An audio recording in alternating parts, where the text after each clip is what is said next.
It's my feel-good breakfast show.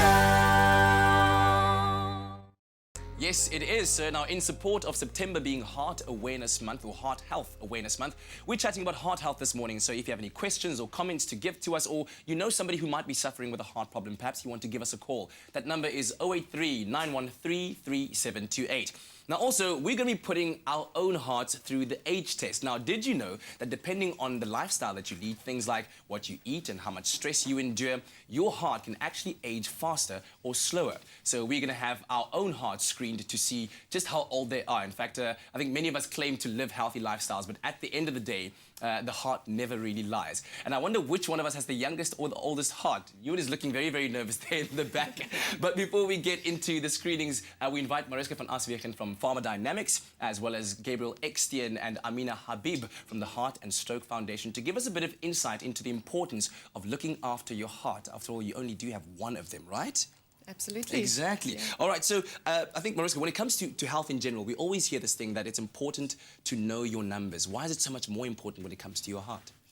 If you look at diseases like high blood pressure and cholesterol, high cholesterol, it's referred to as silent diseases. So often people don't present with symptoms when they do have these conditions. So it's important for you to at least have a general checkup once a year to make sure that you do not have high blood pressure or high cholesterol. Yeah. And the importance of that is you need to initiate treatment sooner rather than later, because those are real risk factors for heart disease and conditions like heart attacks and stroke. So if you start treatment early enough and initiate lifestyle changes early enough, you can prevent the onset of these conditions. Yeah, and we're getting right underway with getting to know our numbers right now. The team is getting, they're about to get their heart age tested just now. And speaking of which, Gabriel, what exactly is heart age? What does it mean and why is it so important?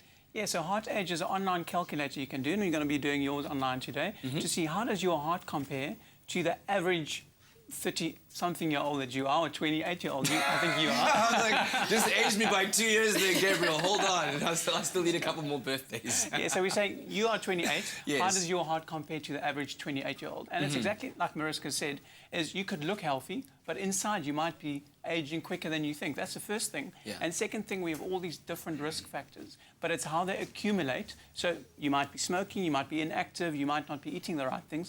How do these things work together to give you an heart age? And this gives you a nice perspective of what's going on with your heart. Yeah. And so, Mariska, how do all of these different lifestyles, the fact that you might probably smoke, you might drink, you might have an unhealthy lifestyle in terms of eating and not exercising, how do they affect your heart and your heart age? I think the most important message is that about 80% of heart disease and these conditions can be prevented if you make healthier lifestyle choices. So you are in control and you can make a difference, and you can sort of reduce your heart age if you want to look at it that way. So diet, exercise, smoking cessation, and then obviously alcohol use are important pillars of healthier lifestyle choices that we need to implement. Yeah. Now, I'm going to ask Amina to start with the heart screenings. And so, I don't know, guys, who do you think has the oldest and the youngest heart among us? I think I've got the youngest heart. I'm a bit You think nervous. so? I won't take that. You've got an old heart. Oh, well, Kat's already said I've got an old heart. We'll see. We'll You're see. very healthy. Yeah, but you know what? It is interesting to take a look at, your heart health, because you might think that you are fit and healthy or whatnot, but there's so many different factors that contribute to your heart health. I'm sure we're going to be talking about that.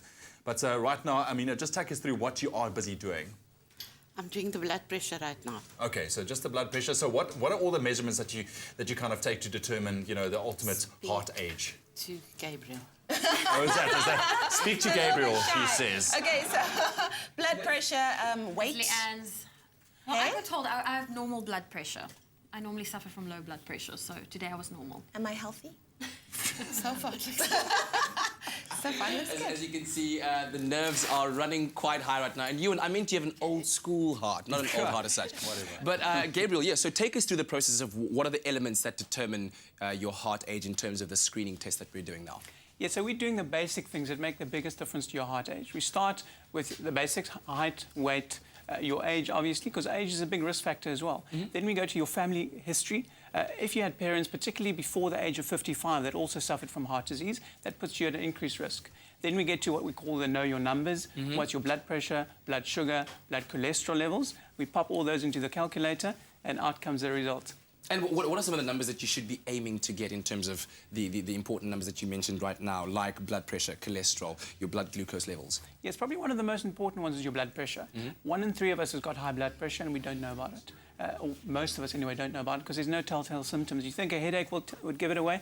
It doesn't actually. Most of us won't have a headache. Yeah. 120/80 is what we hear is the optimal blood pressure. Can be a little bit lower, but a little bit higher. If it's above 140 consistently, then that's a problem, then that's high blood pressure. Yeah. So when we test you today on set, your blood pressure might actually be a little bit higher, which is a once-off reading, maybe because of the adrenaline and that kind of thing. Exactly. But we have to test it consistently, see, is it persistently above 140? Then it becomes a problem. Yeah. Blood sugar, depending on whether you've eaten or not. If you haven't eaten, 5.5. If you have eaten, 7.8 is the values we're looking for. Yeah. And then cholesterol below 5 is good. Between 5 and 6, not too bad, depending on the rest of your lifestyle. And then from 6 upwards, the higher it goes, the higher your risk of heart disease. Now, we have a caller on the line, Maureen, all the way from the Eastern Cape. Good morning to you. How are you this morning? How's your heart feeling? My heart is feeling very good. I have actually just hiked the Shipwreck Trail 5 days, and 2 weeks ago I hiked the Namibian Fish River Canyon. Wow. But I've got a left bundle block, and I just want to know, what should my normal blood pressure be? I took it this morning. It was 115/65. And I don't know if it's because of all the hiking that I was just feeling a little tired, but I know the norm should be 120/80. So I'm just wanting to know, for my age, I am a little overweight by, I think, 10 kilos. But, yes, so I just want to know, is, for my age, 115/65/60, is that normal? Gabriel, perhaps for you to answer there. So the older you get, the more likely you are to have high blood pressure. But actually what we know is the closer to normal your blood pressure stays as you're getting older, the better it is. If you have other heart conditions, we want to control it more accurately and more closer to normal. So if you've already had a heart attack or stroke, or you've got another heart condition, we normally try and keep it to roughly about 135 if we can. But that's a decision your doctor or your cardiologist is going to make, depending on your risk factors. How likely are you to suffer a heart attack? How much can we actively improve your blood pressure? And obviously it's about medication on the one side, other side, lifestyle factors. How much salt you eat, are you overweight, how much fruit and veg you eat, whether you smoke, and whether you are stressed. Indeed. Oh, so lots to talk about indeed, Mariska. I can feel the nervous butterflies streaming all the way from there. But listen, we're going to carry on with this conversation after the break. That number and our lines are open now, 083-913-3728, as we continue our talk on heart health during September, which is Heart Health Awareness Month.